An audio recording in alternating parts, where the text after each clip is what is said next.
Hi, Karen. I'm Miriam Spritzer with Black Film and TV. Hi, So Miriam. How are you? I'm good. I'm so excited to talk to you because I absolutely love your work. And I've been watching the episodes like there is no tomorrow, basically. And I'm just in awe with what's going on this season. So I have to ask you because there is a lot going on Dr. Nia's house life this season. And I wanted to ask, how did you go about approaching the challenging moments, but also these new adventures that she has to deal with this season? Well, one of my partners in crime when trying to navigate Naya's arc is Michael Patrick King. He's the showrunner and he's always got great ideas. I mean, I think the writing is so great on the show. It just fires your imagination. You come up with all kinds of interesting ways of doing it. But also, I mean, I think it's a great opportunity to not just show a character who has great intellectual prowess and is independent minded and has great integrity, but also who's kind of awkward, who's trying to kind of find her way socially and in the dating world, who's quite vulnerable. I mean, I think it's a an interesting way of opening up the aperture of who Dr. Nya Wallace is in season two, and I had a lot of fun doing it. Now, well, it does look like it's fun because you do bring a different aspect than we saw from her on the first season. And one thing that I love about Naya also is because she's such a strong, smart, and successful woman. And I've been curious to know, because when you play a character, you have to learn much more and maybe sometimes create a backstory for her when it's not given. So I wanted to know, what did you bring from her to your life? Like, what are lessons that you might have gotten from Naya's? You know, what I love about Nya Wallace is her ability to pivot.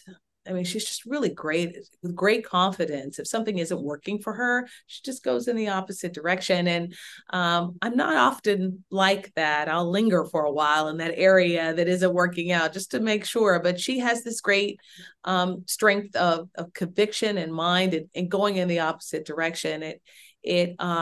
It feels like very truthful and authentic to how they have developed the character. And you know, it is one of those things that I've tried to take with me, along with her sneaker collection, which is kind of fabulous. I have more sneakers in my collection than ever before. So, just very quickly, did you take anything home from the set? I take nothing home from the set. They don't let you take anything home from this set. I'm telling you. But they're so good at it. It inspires me to get my own wardrobe together. So I've actually worked much harder at that. Now, another thing is that, and just like that, is so amazing with representation. Like we're talking about this outstanding characters that nobody is actually thinking, oh, like this has to be a Black character, this has to be an Indian American character, So that must have been very exciting for you to also tackle and think about representation in a show that's already coming with such popularity.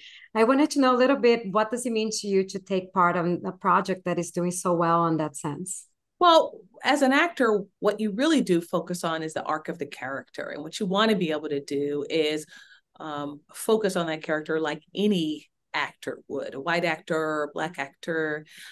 It makes no difference. You just want to do great work, right? And what I am thrilled about is that the audience members who are connected to Nya Wallace and what she represents really do feel like it authentically represents them, and not just in how she looks, but in how they develop the character and in how we are portraying her. And so that's the part of representation that's really, really meaningful to me. That this character looks authentic to the people that know her, but also that the people who might not necessarily see themselves in Nya Wallace um, also feel just connected to her arc entirely anyway. Do you know what I mean?